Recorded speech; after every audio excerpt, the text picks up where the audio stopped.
Well, greetings to everybody in Korea and everybody else. And I'm very honored to be asked to participate in this series. The Arthur Murray Dance Studios are a very famous organization with history dating back to 1912. So at this moment, we're 108 years old, and soon, next year, we'll be 109 years old. And the organization was started by Mr. Arthur Murray, who was an innovative man and loved dancing. He was an electrical engineer. He did a lot of very interesting things as a young man, and eventually decided to take lessons with Vernon and Irene Castle, who were famous dance teachers in the United States at that time. And then he decided he would open his own studio, which he did in 1912. And he became a very social celebrity in the United States, because at that time there were not that many people teaching dancing, but dancing was expanding tremendously and people were very interested in it. And then you had the Roaring Twenties and the things that happened. And then he started an Institute of Social Dancing, which people took lessons from him. And his first thing of selling dancing to the general public was to use the very famous Arthur Murray footsteps, which he would send out with a foot pattern for each foot, the left foot, the right foot, and the steps that they would do to the dance. Now, we must remember also that the dancers were limited in those days to pretty much the smooth dancers and the fad dancers, like the turkey trot, which became the forerunner of the foxtrot. So all these dances were quite different. We didn't have any Latin dancing in those days, so it was fairly easy to send out the foot patterns so people could learn. And what he did was very interesting. He would send out the left foot first, and when the people paid their bill for it, he would then send out the other foot. So he was a very smart man in many, many ways, and he attracted so many celebrities to his studio. He taught the Duke of Windsor, the man who was going to be the King of England, and abdicated, and he taught many other great social celebrities in his studios in New York City. Then in 1939, he decided that he would franchise his name. So there's a lot of history there. And of course, after the Second World War, dancing had a tremendous impact on everything socially in America and all the rest of the world as well.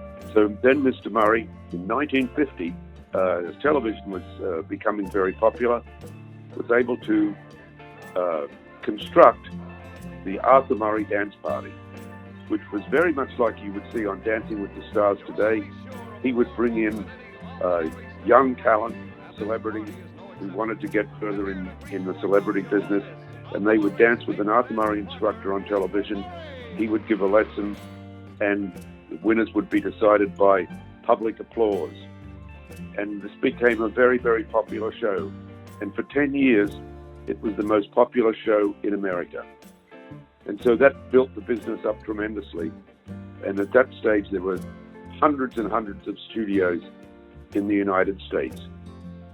And then later on, in the 60s, we had the advent of the twist and disco dancing, which changed the format of dancing a little bit because people weren't dancing together.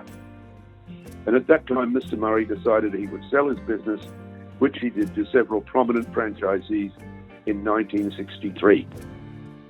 So they took over the company and they revitalized social dancing, putting people dancing together again, which was a marvelous thing that they did. And so dancing sailed along merrily. It wasn't big time like it was earlier, but it sailed along until, of course, then we had in the 70s the wonderful movie Saturday Night Fever, which put everybody dancing back together again. So the Arthur Murray Studios were able to capitalize on these things that happened in movies, and there's been so many stories about the movies and the Arthur Murray's connections with them. And then later on, we had Dirty Dancing, which was also a typical Arthur Murray story of an Arthur Murray instructor going up into the Catskills to teach. And so we've had these wonderful connections with movies and films all through the years. And then, of course, everyone started to get on the dancing bandwagon in the late 90s and the early 2000s. And so we had the beautiful Japanese movie, Shall We Dance, which was also done in English. And there were a lot of movies about dancing, which brought dancing back to the general public to a great deal. And then, of course, in 2005, we had the phenomena of Dancing with the Stars. And Dancing with the Stars, which was the spin-off of Strictly Come Dancing in the UK, became so popular in the United States, and people were flocking to the studios again. So there's a very interesting story about that, actually. The genre that comes from, which was an Australian movie called Strictly Ballroom, was all about a man who was a teacher at Arthur Murray's in the Sydney studio in New South Wales, Australia, a gentleman called Keith Bain. And he taught for many years in that studio, and later on he became a lifestyle coach, and he taught many very famous people. Many movie stars have taken lessons at Arthur Murray. Some didn't want to say their names, but Jane Fonda comes to mind, and many other people like her. And Pierce Brosnan was taking lessons for a long time in the Arthur Murray studio in Beverly Hills. So we've now grown from probably down to 170 studios in the 90s to now 278 studios as of today. And I'm very proud about what we've done. We're in 23 countries throughout the world, mainly in the USA. We're still very much more USA-based, but many studios in Australia, in Japan, also in many parts of Europe and the Middle East, in England, in Italy. We have 12 studios, which is wonderful. And we have studios in Jordan, in Dubai, in Abu Dhabi, Cairo in Egypt. So we're well based across the world. So that's where we are now. As I said, we're at 278 studios, and we have a very rich history of being involved in dancing. And some of the great dancers in the world have been involved in the Arthur Murray studios. People that you would recognize who created and changed Latin dance, and Vernon Brock and Beverly Donahue were Arthur Murray instructors. Sam Sedano was an Arthur Murray instructor. Bobby Medeiros was an Arthur Murray instructor. Larry and Betty Silvers. So many of these people have had great impact on dancing over the years. First got their training in the Arthur Murray organization, and we're very proud of that. But I would say, without any doubt, we're the world leaders, and that's something that we should be always careful of. We want to always send the right example to everybody and make sure that we do the very best for dancing and for all people involved in it. Well, it's been very interesting what's happened, actually, because, as you know, the pandemic hit the United States and most of the rest of the world after China in late January and early February.